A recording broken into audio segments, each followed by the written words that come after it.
Assalamualaikum warahmatullahi wabarakatuh. Perkenalkan, kami dari kelompok 5, mata kuliah Filsafat Ilmu. Insya Allah di sini kami akan mempresentasikan materi filsafat ilmu mengenai tentang metode pemerolehan ilmu eksakta dan humaniora. Poin-poin yang akan kami jelaskan diantaranya, yang pertama, apa yang dimaksud dengan paradigma? Yang kedua, bagaimana pandangan Islam tentang sains yang disebut eksakta tadi? Yang ketiga, apa itu ilmu alam? Dan yang terakhir, apa itu ilmu humaniora? Pertama, paradigma.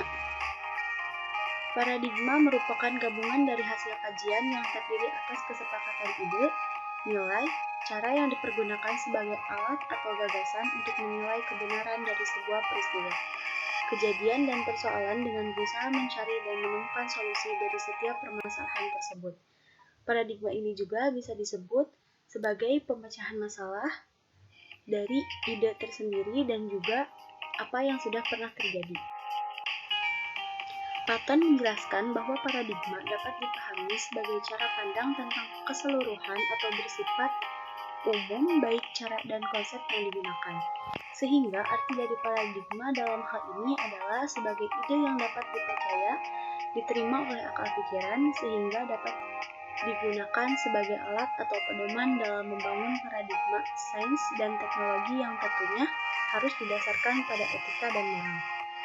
Sebuah paradigma yang digunakan dalam mengembangkan sains Islam harus mempunyai struktur konsep, seperti konsep ilmu pengetahuan itu sendiri, konsep tentang alam semesta, makhluk hidup, kehidupan, dan nilai dari moralitas.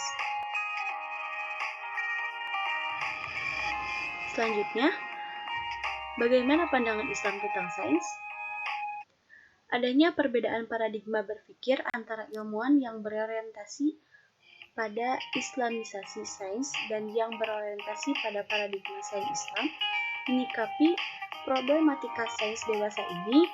Konsep paradigma epistemologi Islam landasan berpijaknya adalah Al-Quran sebagai kerangka mutlak, sehingga sangat jelas berpijak kepada ketauhidan. Nomor 137. Dalam ajaran Islam, ilmu pengetahuan sains dan teknologi adalah merupakan sebagian dari firman Allah yang harus dipelajari lebih mendalam dan diaplikasikan dalam kehidupan sehari-hari.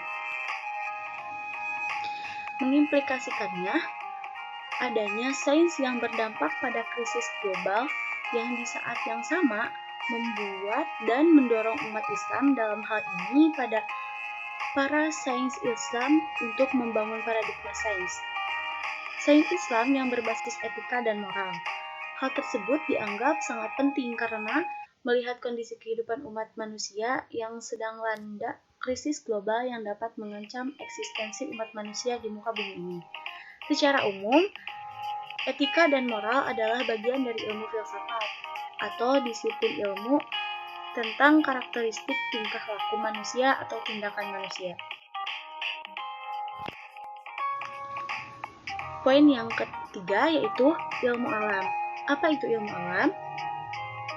Ilmu pengetahuan alam adalah istilah yang digunakan yang merujuk pada rumpun ilmu di mana objeknya adalah benda-benda alam dengan hukum-hukum yang pasti dan umum berlaku kapanpun, dimanapun. Ilmu alam mempelajari aspek-aspek fisik dan non-manusia tentang bumi dan alam sekitarnya. Ilmu-ilmu alam membentuk landasan bagi ilmu terapan. Yang keduanya dibedakan dari ilmu sosial, humaniora, teologi, dan seni. Matematika tidak dianggap sebagai ilmu alam, akan tetapi digunakan sebagai penyedia alat atau perangkat dan kerangka kerja yang digunakan dalam ilmu-ilmu alam. Istilah ilmu alam juga digunakan untuk mengenali ilmu sebagai disiplin yang mengikuti metode ilmiah, berbeda dengan ilmu filsafat atau ilmu filsafat alam. Di sekolah, ilmu alam dipelajari secara umum di mata pelajaran ilmu pengetahuan alam. Biasa disingkat IPA ya teman-teman. Tingkat kepastian ilmu alam relatif tinggi mengingat objeknya yang konkret. Karena hal ini, ilmu alam lazim juga sebagai ilmu pasti. Di samping penggunaan secara tradisional di atas, saat ini istilah ilmu alam kadang digunakan mendekati arti yang lebih cocok dalam pengertian sehari-hari. Dari sudut ini, ilmu alam dapat menjadi arti alternatif bagi biologi. Terlibat dalam proses-proses biologis dan dibedakan dari ilmu fisik terkait dengan hukum-hukum fisika dan kimia yang mendasari alam semesta. Selanjutnya, ilmu humaniora. Humaniora merupakan studi yang memusatkan perhatiannya pada kehidupan manusia, menekankan unsur kreativitas, kebaharuan, orisinalitas, keunikan. Humaniora berusaha mencari makna dan nilai sehingga bersifat normatif. Dalam bidang humaniora, rasionalitas tidak hanya dipahami sebagai pemikiran tentang suatu objek atas dasar dalil-dalil akal, tetapi hal-hal yang bersifat imajinatif. Sebagai contoh, Leonardo da Vinci. Leonardo da Vinci mampu menggambarkan sebuah lukisan yang mirip dengan bentuk helikopter jauh sebelum ditemukan pesawat terbang. Humanities sebagai kelompok ilmu pengetahuan mencakup baik bahasa modern maupun klasik. Selanjutnya, linguistik. Kesusastraan, sejarah, kritisisme, teori dan praktek seni, dan semua aspek ilmu-ilmu sosial yang memiliki isi humanistik dan menggunakan metode humanistik. Dalam artikel di Kompas, humaniora mengatakan bahwa bidang humaniora yang menjadikan manusia atau disebut humanus lebih manusiawi. Humanior itu pada mulanya adalah gremium yang terdiri atas gramatika, logika, dan retorika. Gramatika atau tata bahasa bermaksud membentuk manusia terdidik yang menguasai sarana komunikasi secara baik. Logika bertujuan untuk membentuk manusia terdidik agar dapat menyampaikan sesuatu sedemikian rupa sehingga dapat dimengerti dan masuk akal.